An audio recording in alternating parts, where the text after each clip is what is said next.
Welcome or welcome back. Thanks so much for joining me. I am Jessica McGovern, international multi-award winning portrait photographer, and this is the time of the month where we all sit down together and look through the challenge entries and pick a winner. Now, I will start this off so that nobody can skip forward to another part of it and miss it. This month is the last time that we will be including entries that are entered incorrectly. So let me remind you what you need to do. Number one, you need to enter using the hashtag thattogspotchallenge, right? That's number one on Instagram. Number two is you need to tag thattogspot in the photograph that you want to enter. You can only do both of those things one time per month. The third thing that you must do, and we will discount all entries that don't do this moving forwards, is include the challenge topic in the description. So, for example, June's topic was warmth. Because June's challenge was warmth, we needed to be able to see the word warmth, obviously, in the description along with the photograph. You can, if you want to make it really hard for us, put it into a sentence. That's fine if you need to. Other than that, please just put challenge warmth and then we can't miss it, okay? Anybody who is not doing those three things on their challenge entries, your entry will be discounted. And this month, it's July, by the way. This month, the challenge is actually really fun. Most of you guys get involved in this and I've got some great options. So, challenge for July will be distributed at the end of this video. Feel free, if you absolutely need to, because you're in a rush, to skip forward to the end where you will see that. However, as always, I would recommend that you don't, because you might miss some important bits that we're going to pick from these pictures that might help you moving forwards. Okay? Housekeeping, check. What are we doing? What are we doing? What are we doing today? Well, basically, the challenge for June, like I've said, was warmth. So we've got over 100 entries on the screen. Because of the amount of entries that we get every single month, we can't go through every picture individually and critique it. It's just physically impossible to cram all of that into a YouTube video. And therefore, we've implemented the grouping system, which first happened, I think, in like December last year or something.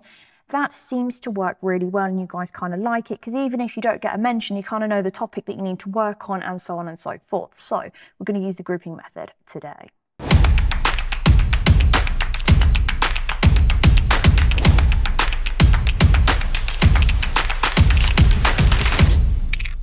If you're new here, please do consider hitting the subscribe button, like this video, give us a comment. The challenge review videos won't exist if they're not supported. So if you don't find anything in this video useful, then feel free to give it a dislike. That's absolutely fine. I'm cool with that. However, if you find anything in this video useful, please let us know what that was in the comments below. So on my screen right now, which you should be able to see, you can see a selection of the entries. This is not all of the entries because we've got too many to fit on this view in Lightroom. So that's that. These are, as always, Instagram screenshots which have been cropped to size so that we can see. So give a little bit of credit for quality, right? So warmth was the challenge. And I have gone through painstakingly over the last 2 hours and looked at every single picture in a painful level of detail to ascertain which group I personally feel that they should be set into. We've got a number of different groups. Let's get stuck in. Kicking things off with red group. Red group is a really interesting group because they're all really good photographs. They just don't emanate warmth, right? They're just not emanating that warmth coming out of them, either because of color tones or because of the situation. But actually, what I'm getting from most of these pictures, aside from the bird and the graffiti, is actually cool. It's cold, mainly because of the color toning that's happening. So we've got blues and purples in those three pictures here, and that's a very cold color. And so because of their use, the image feels cold, even if the caption or the description referenced why the author of these felt that they were warm. So it's not that the author, the photographer, the creator in this instance has got it wrong. It's just that that feeling hasn't passed through. And one of the main criteria for the warmth challenges was that you would feel warm when you were looking at it. Okay, so that's those images if we're being, you know, critical of individuals here, which is helpful for you guys. Now this little birdie here, I'm liking the feel of it, but it's feeling quite dull for me, not because the bird's dull, the bird's bright as heck, like blinded by the colours happening, but the environment's not adding to that warmth. It almost looks like a very overcast, drizzly day. It probably wasn't, but I just needed a little bit more warmth coming through from the overall environment, which leaves us with these two in this category. Now, I love this shot. I know that a lot of effort went into creating that. There's a little bit of a distortion situation happening. I love the composition, including this graffiti mural that's in the background, but again, I'm not getting the warmth vibe from it. So then we come on to this image, and it just emanates coldness to me personally as a viewer of the image, because the dog is almost not cowering, it's not scared, but it's like, oh, looking up, and it sort of feels small. It's not feeling warm and bright and strong, or any other connotation that you could put towards like warmth if you pair them together. So those are just my personal opinions on these guys, right? Okay, so then let's move into yellow group. Yellow group is the category for things that have got a lot to look at, which is probably the world's worst definition of what I'm trying to explain here. Mainly, it is either that the background is too busy or the dog is too small in the frame. And that's the case for this one over here, which I think is gorgeous and totally cute, but the dog's too small in that frame. We needed to get closer, we needed to zoom in and get a little bit more up in there. Now, all of the rest of these shots, and I love that one particularly, but all of these, I'm going to discount the cat for now just for a sec. These ones have just got a bit too much going on in the background for me to be able to concentrate perfectly on the subject. Specifically on this one, and I know you guys said you'd like them to be made bigger, right? The grass and the dog is perfect, but we have this red tail light, I think, from a car, but the red really pulls my eye upwards, and then I'm drawn into this fence line, and I'm like going down the fence and not doing what I should be doing, which is focusing wholly on the dog. So I know I'm being critical there. I know that the author of that one would appreciate my criticalness. Picky Patricia is here, but that's important. Now this one is the one exception. I was like, oh, really want to keep moving this one through because I love the tones in this, love the wood, love how it all blends together and they're really nice with the cat. The composition's spot on, editing looks good, focus looks great. Everything's leading into this apart from we've got a white chair.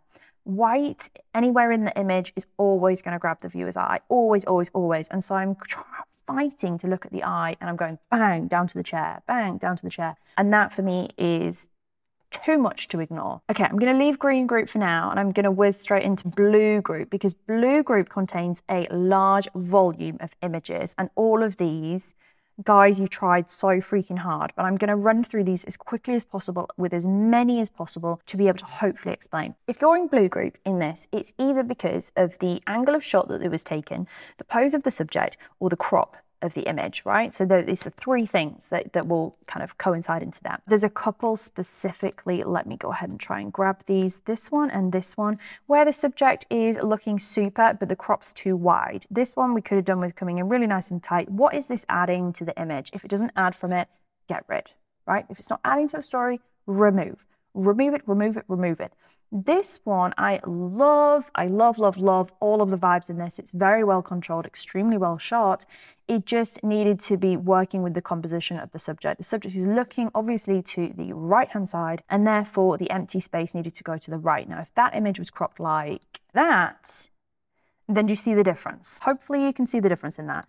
So there's a few where it's the angle of shot that's causing an issue. So the angle of shot in this one, which I'm going to talk about, and this one, all are too high up, and I want to walk through that with this one. So imagine we're in the situation here. We've got our camera.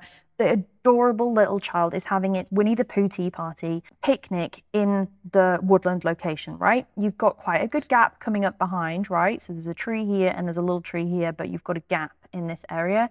Lovely light coming in from the side here, but then we have these highlights and shadows caused by the trees to this side of the image, right? Perfectly natural. However, the subject's head goes right over those really bright highlights.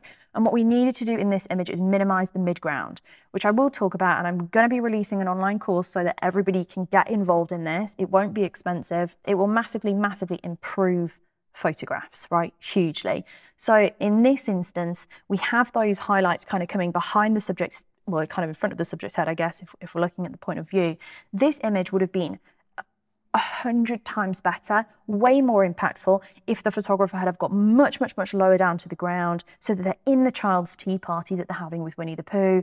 And actually the mid ground there, the section that's in focus, kind of like in view, would be so thin and narrow that it would not be distracting at all. And all we've got is this like foreground of the track coming in, children's tea party. I'm imagining in my head, we're right on the ground level, children's tea party, and then just blurry sunshine warmth. Perfect. That would have made this image so much better. And that's the kind of vibe that I'm wanting you guys to take through in some of the other bits and pieces that we're looking at. Now, some crops are too tight or not enough for the subject to stand on, or too much space above. These guys are quite hard to pin down in here. Very briefly, this one's just got a bit too much space above. It will work really well with a little bit less of the trees on the top. Not too much, just a little bit. This one's not got enough space below. This one's too tight all the way around. This one, I just needed a little bit more room top to bottom. The side width though is perfect. And so we've got these different little bits and pieces. Now, posing, we're not talking about positioning something so effortlessly perfect that it's going to be, you know, fixed and boring. We're talking about how do you maneuver things in the scene. Again, we'll discuss that in that online course. But how do you maneuver things in the scene in a really easy way so that you set yourself up for success? And so the posing ones that I have somewhat of an issue with in terms of composition would be this one. I think this is gorgeous, but if that dog's head was on that leg, this image would be in the shortlist, because the light's coming from this direction, right? So we're thinking about all these things coming together. I know I'm being picky. There's a few in here that's slightly rotated or need rotating to correct. This one is one of them. There is a slight lean to the right-hand side. The trees in the background are telling us so, but also the subject straightness is too. Space just being left to the wrong side. I hate the word wrong, but the wrong side. Let's rephrase that. Not enough space on the side that the subject is looking or moving into, okay? So it's not wrong space, it's just we needed more of the good space, right? Are you with me? Are you with me? So we do have loads and loads of videos on composition. I will link the most recent one above, which will help. It will help, guys, it will. Now, pony posing, different scenario, okay? Pony posing is an art form. It's a lot harder than you think it's gonna be. And you have to control 4 legs, the body, usually the neck, and then the head, and then ears. So you've got all of these elements that you need to construct into an image that shows the subject off to their best ability. Now, in this instance, the subject is looking to the left, but their ears are somewhat disinterested. They're relaxed. It's not worried, which is good, right? It's not worried. The hindquarters of the subject really could have done with coming round in a curve. Let me just show you an example. Okay, so let's look at this picture of Belle for just as an example here. So Belle is stood, just like that other horse was down the road with the head turned to one side. But if you notice that the horse's back end is actually more towards the side they're looking into rather than being strung out on the other side. If you have them at the other side, it's fine. You can still take a picture like that. But the body and the proportions will look better if there's a curve at the point of the shoulder. So not at the point of the neck, right, at the point of the shoulder. If you have that turn in there, then the horse's pose will look better. So how do you do that? You walk them in a circle, stop them at a point on the circle, and have them continue the circle with their head. Watch that again if you need to. So hopefully that will help just in terms of your general pony posing. And that curve is really, really useful. So there's another example of that curve kind of happening in practice. Do you see the pose? So if the behind was over here and we had the subject looking with some level of interest would be super, then it would be a stronger shot, stronger shot. These ponies are looking gorgeous, love them. And so that is composition group. I can't really go into it in too much more detail because I would be going through every single picture. This one, the space at the top with the light isn't helping, right? It's not helping the shot. Take it away. Take it away, take it away, take it away, take it away. If it's not helping, remove. Remove, remove, remove. And then there was another one, which was just this bird that I wanted to pick up on. I love the bird, love the focus of it, looks super interested. I would probably just bring down the exposure a touch or just the highlights just to balance the situation off a bit because it's very bright on the yellows, but the tail's just too close to the bottom, just needed a little bit more room. So really, really, really, really, really teeny tiny minor things, but they come together to bring a shot. I just want to pick on this one a sec because I really, really focused on this one for a little while to try and work out what was not sitting right with me. And it's actually the subject looks epic, the location looks awesome, but the horizon is slanted. We're slinting? that's not even a word, slanting down towards the left. You can see that from the water in the background. Water will always find its equilibrium on level.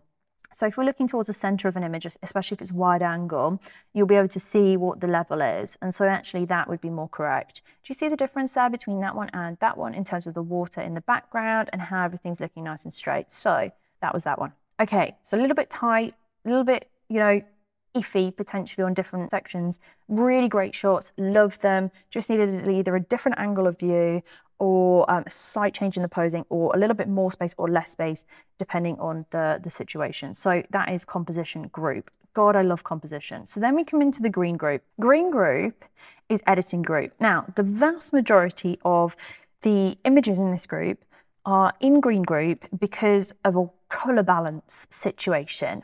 And again, what is right and what is wrong? There is no right and wrong, but there is if it's the warmth challenge, right? So if it's the warmth challenge, there's going to be right and wrong. I want to pick up this picture from Zoe. This is a great example of that situation happening. Now, Zoe is in winter because she lives at the other side of the world. But in this situation, if we were to do the 2 sliders white balance trick, which a video I will link above, if we were to do that, you can see very, very, very high levels of blue on the muzzle. If we equalize those off to a point where the blue dissipates to be a more natural pattern, we end up here, right? So the difference between the before and the after, we're feeling warmer now anyway. You probably could push it a little bit more, maybe push the magenta a touch. I know it's a cold situation, it's a cold environment, but having that white balance correct would have kind of just added to the feel of warmth.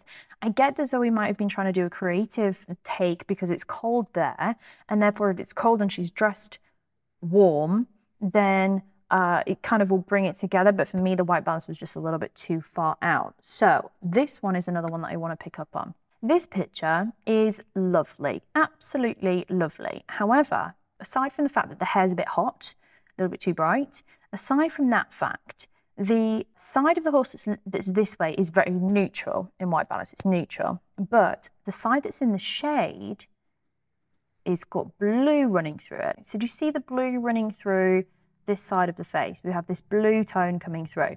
Again, 2 sliders trick, super useful.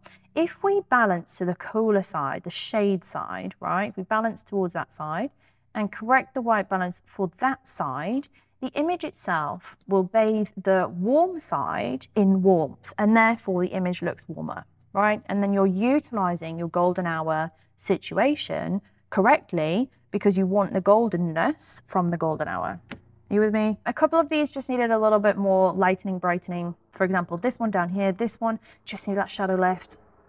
So close. There is a plane flying over me, but I'm just going to leave it for now. And a couple of them just struggled a little bit with highlights. This one just is absolutely gorgeous and I love it, but the highlights behind are just so bright.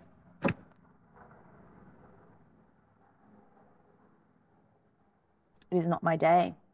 Okay, the plane's gone. This one is slightly cool. Again, shadow lift up front would have been so successful on that one. This one is a different editing situation happening. So there's been a background change and the hills have been added so perfectly. I could not tell.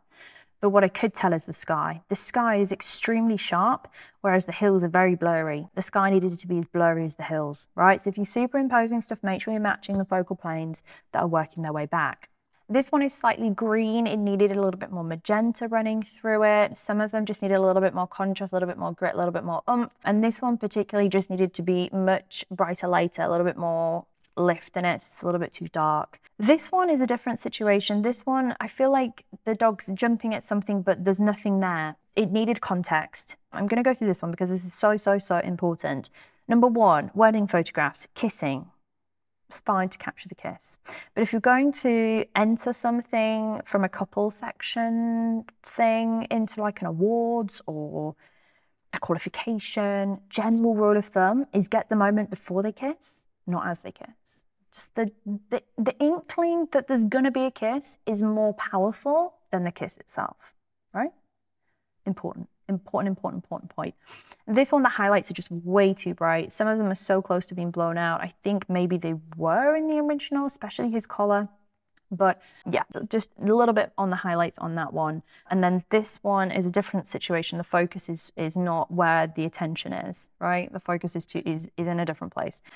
Okay, we need to move on. We cannot stay in green group any longer. Where are we going next? Purple group. I struggle with purple group, right? I struggle with purple group all the time because purple group means you're so freaking close, but not quite there. And there's a couple of things that I can kind of explain on these ones, I guess. Remembering that the topic is warmth, all of these could probably have done with being feeling a little bit warmer in general, in some way, shape or form. For example, that shot is almost absolutely perfect, right? It is pretty damn perfect. But I'm not getting the vibe of warmth from it, right? So it's not there's anything wrong with the picture. This one, I think the concept is fantastic. There was an additional image with this one with to show the raw file, and the candles were not lit, so the flames were done afterwards. So well done for making sure that you're focusing on your portrait safety, which is really important. I like it. I feel like the cat could be interacting with some candles in some way, in a safe way, right? In a safe way. But I feel like there could be some interaction there instead of it just being candles, cat, right? Are you with me? Just a little bit of a different way of looking at it. These two I want to pick up on because these two are probably the stronger shots in terms of warmth and in terms of portraiture. Her blue hoodie is the thing that's a problem with this one. If you could colour change her hoodie, right, or tell her not to wear blue or whatever, but if you colour change her hoodie, which is very, very easy to do in Photoshop, we do have a video on how to change colours in Photoshop, so I'll link that above. If you could have changed her hoodie to be brown or beige or cream or just not blue, this image would be so much more successful. So simple in terms of the change, but that blue is the distraction in this image, and really I want to be looking at their relationship. This one, on the other hand, I ummed and ahed about this for so long. It's really well done, actually, very well controlled. But for me, there's just a little bit too much space left at the right-hand side. You could have come in right between this fluffy thing here, dandelion, this dandelion head and this dandelion head, and come straight down there. And the image overall would be so much stronger, not having that space to this side. There's loads of weight on this side with the flowers. The dog's looking super, they're pointing that way, so it is helping us with this. And this is providing a bit of a frame coming up on the right, so then we just whoom, chop straight down there. It's not helping, take it away, right? Are you with me? I'm not going to stick too far on these ones. I really like them, I really do, but can't have it all. Which leaves us with the shortlist. Okay, so guys, this is the shortlist for this month. These are everything that I've not discussed already. These have not got any major compositional issues, editing issues, white balance issues, or subject related stuff happening. There's a couple of things I want to pick up on. This one was one of my favorite images, I think, from the entire thing. The pose is great. I love what's going on. I just really dislike the tree going straight up through the back. If that tree wasn't there, this image would be 10 times stronger. And do you know what? Conveniently, we've got a video on how to remove things like that really easily, also on the channel, so I'll link that above now. Super. You know, don't say I don't help you guys, because I do help you. Couple of little things, really would have liked a little bit more space below on this one, just a little bit more space below, so we had a bit of balance, top to bottom, but super short, love it. Where am I going next? Where am I going next? Because I just like all of these. I can't really pick faults in any of them. This one down here is probably one of my favorites because of the impact it gives. However, the highlights around the horse are just a little bit too hot. Just a little bit too hot. Not on the top side, just this bottom side. We just need a little bit more control. Perfect moment in capture there. Really, really like it. The silhouettes are all looking good. They're all looking like great shots. Okay, they're all looking good. Different examples of warmth here, but I like them all. There's some top favorites for me, okay? Some top favorites for me, and those are these guys. So this is my short list as it stands, and I've not got any further than this in the 3 hours that I've been sat here doing this. So this is where I'm at the moment. All of these, I'm just feeling it. I'm here for it, and I think they're all amazing. However, there only can be one winner. So we need to give away our gold pin, our silver pin, and our bronze pin. Somehow. And this is the part that I like the least from the whole thing. So I need to work it out. Let's look at the images as a whole. Let's look at the warmth theme. What has utilized that theme most successfully? What has also utilized their different elements, technical, compositional, lighting, what's integrating all of these things together to really make an image that resonates the feeling of warmth, and also in a way that creates a banging portrait, because that's what counts. Do you know what? I keep getting drawn to this. I really like this shot, but what I'll do is I'll go from that one backwards and show you guys all of the pictures and just maybe say a few words about it. I really like this one. I feel like we didn't need quite so much space to the left-hand side. I think it would be more successful in that way. But other than that, I think everything in this shot works really, really nicely. This one, I feel like there's maybe a little bit too much haze coming over the top. We could have done with a little bit more contrast under the little chin of the pup. This one I love, Spaniel Lip is happening and the colours and everything are working really nicely. You've done such a good job of controlling the cast and the colour on the subject as well, so points to the photographer. Usually, I would flip my lid if we end up at a shortlist and something has a harness on, right? I would, let's just be honest here. But this little harness suits this dog so well with a little bow tie on. I've got to make an exception. Super sweet. I love this. I feel like I kind of want to bring the top in by a little chunk, but I love this. I love the fact that we're not silhouetted, but we have the vibe. It feels extremely natural to me. I love the tones. Beautiful chestnut. Adorable little ears as well. This one is very light as a contrast, but it's super symmetrical, really well shot. This one with the light streaks coming through, I think, has been done really successfully. What a cute popper. And great shot. You're shooting down the lines of the object, not at the lines of the object. And for that, 10 out of 10. Really sweet, this one. You can tell it's super strong, rich backlight because you have the little ear from the translucent part. You have the little ear glow, which I'm not against. Usually I would tone it down, but I'm not against it. I really like this one because I feel like we go from almost dead Daisy to very alive Daisy as we're kind of moving. Is this a Daisy? I don't even know. Is this a Daisy? I'm not very good. I'm not very good with plants. But I really like this one. I think it's been done really successfully and the retouching too. Of course, we all know I know her from Spain, right? Another dog. I really like this one.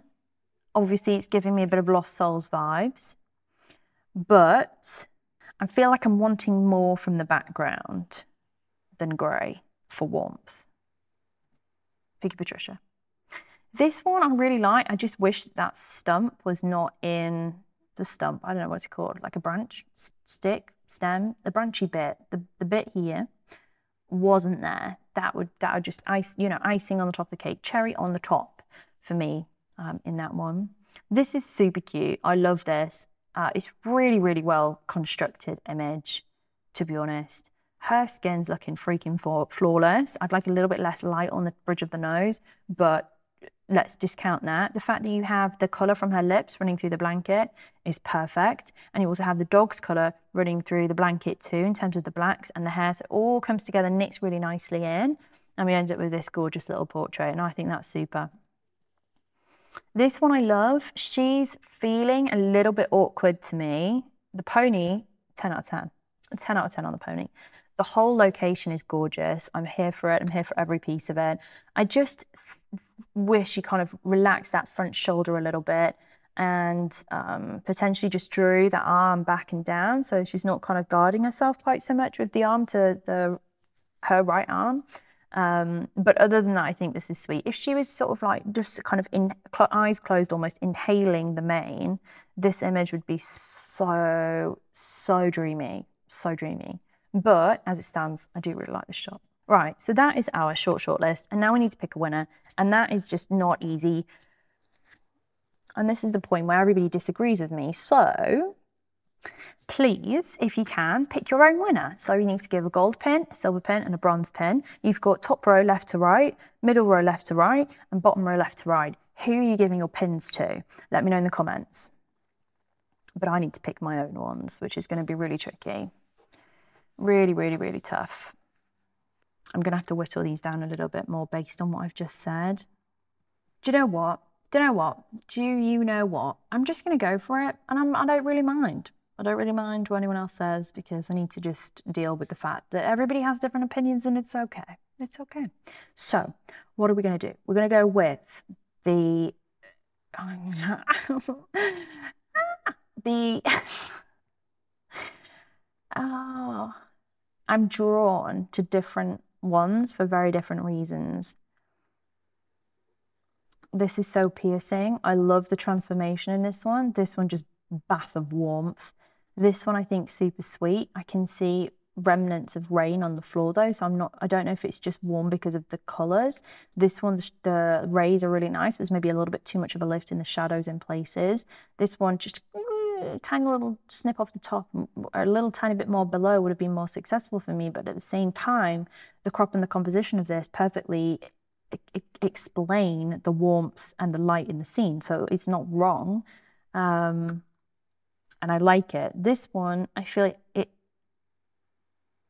is just really sweet. I just think it's gorgeous. I don't know why, but I just feel like I want a little bit more from it. This one I just think is so creative. I just love the way that this has been done. I think it's super. And this one I feel warm just looking at it, right? But at the same time, there are quite a few specular highlights in it. The highlights are quite hot, but the shot's it's been well done. Very, very simple, but very, very effective. And so we need to pick a winner. So let's think. Looking at all of these, which one would be the warmest one? This one. It's going to have to be gold. Gold for this one, gold for this one. So then we need to pick a silver. Oh, come on, Jess. Sort yourself out. Christ. This one, silver. And we need a bronze pin. And all of them could have been gold. So what do we do? Where do we go from here? But I have to give the bronze pin to this horse, because it's such a great capture. It's so well controlled. So that's going to be the bronze pin.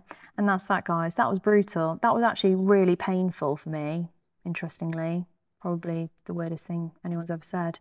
Selecting prize winners is painful. But there we have it. Gold, silver and bronze for the warmth challenge. Who are these people? Let's have a look. Okie dokie, so we have gold pin going to Vizsla Jess in Germany. We have silver going to Fiery Cat in her garden. And we have the bronze pin going to Sander... Oh, this is where I always go wrong, isn't it? Sanderjin? Sander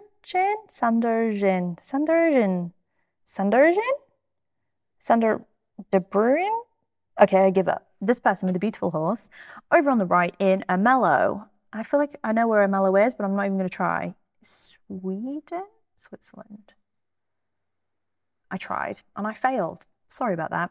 So gold, silver, bronze. What is the July challenge? Let's just skip ahead here, guys. Let's skip ahead because that was stressful and painful. The July challenge is one of your all-time favorites. In the 2 years that we've been doing this, one of the favorites was the editing challenge, where I give you some raw files and you edit them. That's kind of it.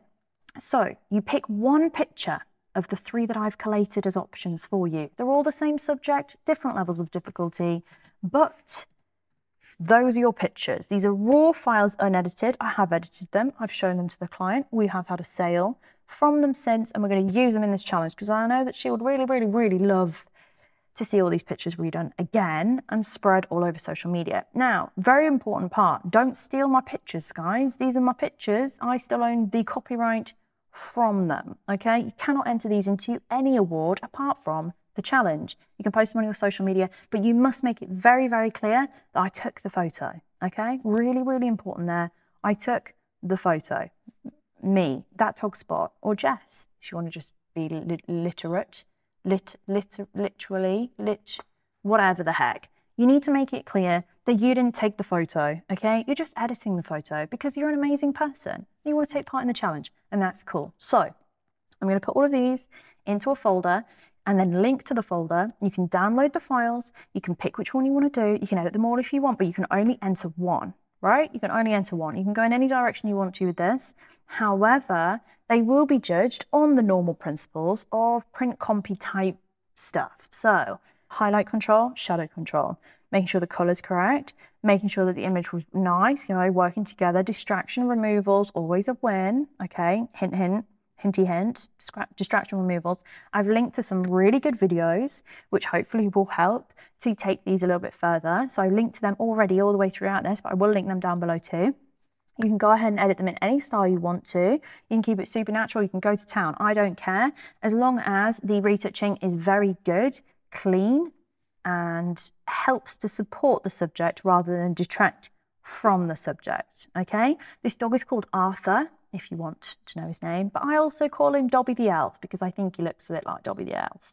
So that is the July challenge. You have until the last day of July to edit and post using all of the normal rules, which are going to be linked in the blog post below too.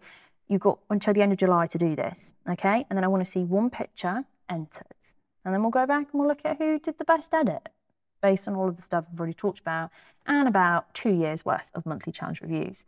Oh, I feel like that was like a really stressful challenge, actually. I prefer it when less people enter, to be fair, because it makes it a bit easier for me, because that was really tough. But at the same time, I just want to say really well done to anybody who does enter the challenges, because they give me something different to do, and I actually really enjoy that. So hopefully you'll have fun with July's challenge, enjoy editing Arthur, and we'll be back in August with another challenge that you guys can go out and shoot yourselves. See you next week.